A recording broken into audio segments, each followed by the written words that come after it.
그 소식 들었어? 23년 9월달에 백혜룡 수사팀에서 인천에서 있었던 인천공항에 있었던 사건을 들춰내려고 하니까 한동훈과 이원석이 백혜룡 수사팀을 도와줬던 남부지검 특수부를 폭파시켜버렸습니다. 7명의 검사 체제에서 5명으로 축소시켜버렸습니다.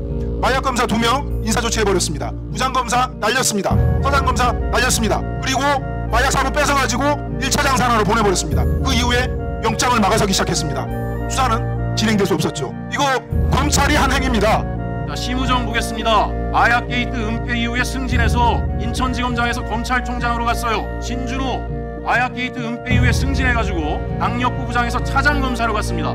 윤국권 부장검사 강력부 부부장에서 부장검사가 됐어요. 지금 인천세관 마약 사건 합동수사팀 단장을 보임하고 있습니다. 김현실 마약 게이트 은폐 의혹 이후에 승진해서 부장검사에서 차장검사가 됩니다. 대검찰청 마약기획관 보임되고요. 이 구조 속에서 앞으로 어떤 마약 수사가 제대로 되겠습니까? 인천세관, 인천지검, 서울중앙지검에서 조직적으로 마약을 은폐했다는 사람들이 검찰의 주요 보직에 가서 다 승진해가지고 심지어 현재 마약 사건에 개입하고 있고 지휘하고 있는 게 맞죠? 그렇습니다. 하수팀을 대검 마약조직부에서 지휘하고 있습니다. 거기 김은정 검사가 마약 수사를 하고 있는데 제가 볼 때 대검찰청 부속부석의 고위간부로 마약 사건 은폐 의혹에 있는 검사들이 있는데 이 수사가 제대로 되겠습니까? 검찰이 이거 수사할 수 있겠어요? 어떻게 생각하세요?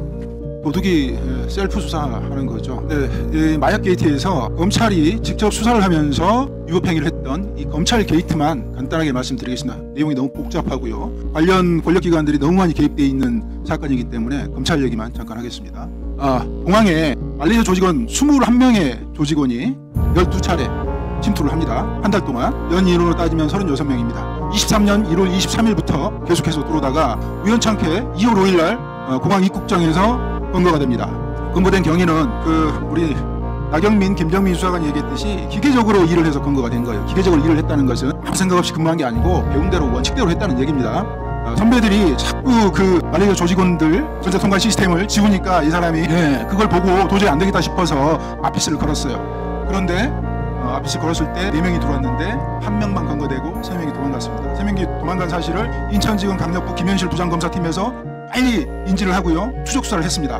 추적 수사를 했는데 1시간 정도 추적 수사를 하다가 그만뒀습니다. 그만둔 이유가 그 말레이시아 조직원들이 통과해서는 안 될 곳으로 통과했다는 사실을 바로 확인하는 그 순간이었습니다. 그걸 김현실 부장팀에서 심우정에게 보고했고 대검 컨트롤타워인 신봉수 그때 반부패 강력부장이었습니다.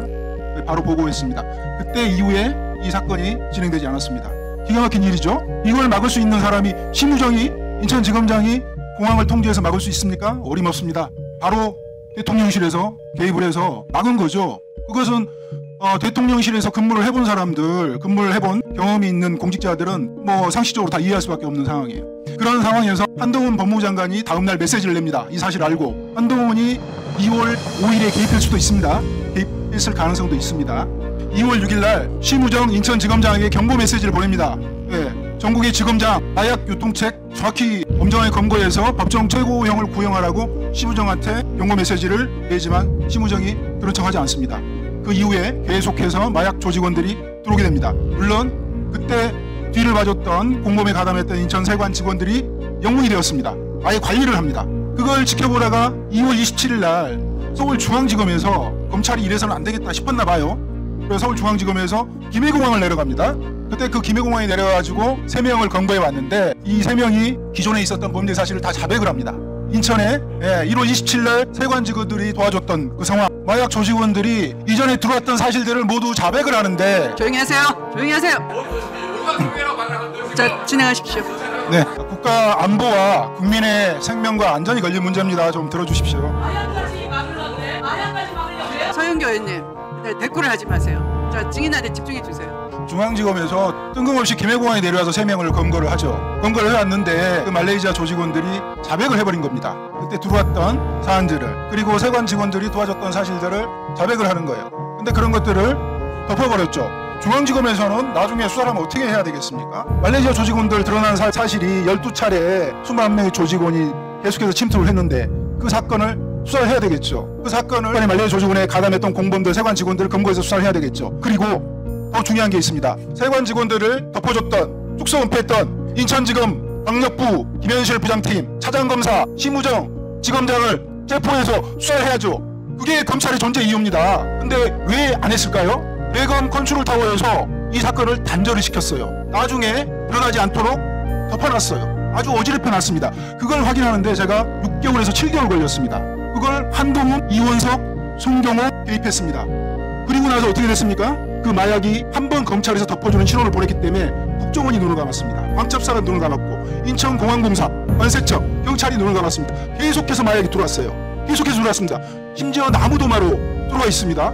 이거 수사해야 되겠습니까? 안 해야 되겠습니까? 그리고 나서 23년 9월달에 백혜룡 수사팀에서 인천에서 있었던 인천공항에 있었던 사건을 들춰내려고 하니까 한동훈과 이원석이 백혜룡 수사팀을 도와줬던 남부지검 특수부를 폭파시켜버렸습니다. 7명의 검사 체제에서 5명으로 축소시켜버렸습니다. 마약검사 2명 인사조치해버렸습니다. 부장검사 날렸습니다. 서장검사 날렸습니다. 그리고 마약사로 뺏어가지고 1차장 산하로 보내버렸습니다. 그 이후에 영장을 막아서기 시작했습니다. 수사는 진행될 수 없었죠. 이거 검찰이 한 행위입니다. 그리고 제가 이 감봉콩 띠지 사건 들어보면서 이 마약 사건하고 너무 닮아 있다는 걸 제가 느끼고 또 느낍니다. 이거 수사해야 되지 않겠습니까? 이게 국기문란입니까? 나라가 망하게 할 사건입니까? 검찰이 한 행위입니다. 검찰이. 이 검찰이 한 행위는 수사 기록에 그대로 남아 있습니다. 그 수사 기록들은 검찰이 취급했던 수사 기록들은 확정 판결이 나 있기 때문에 연락 요청하시면 됩니다. 안 줍니다. 검찰은. 그리고 백혜룡 수사팀에서 수사했을 때 취급한 적 없다고 계속해서 거짓말했습니다. 그런데 어떻습니까? 지금 본인들이 합수팀 꾸렸잖아요. 그 합수팀 꾸린 사람들이 누굽니까? 심우정, 노만서, 신준호, 김현실, 그 다음에 합수팀 단장은 그때 마약 사건 덮어서 진급했던 윤국권입니다. 그리고 수사 기록과 경찰 인력을 내주었던 사람들이 이호영, 김병찬, 박현수, 이 사람들이 마약 게이트 덮어줬던 사람들입니다. 내란 세력이기도 하지만 마약 게이트와 관련돼 있던 사람들입니다. 이런 사람들로 합수팀을 꾸린 겁니다. 이 합수팀 유지되는 게 맞습니까?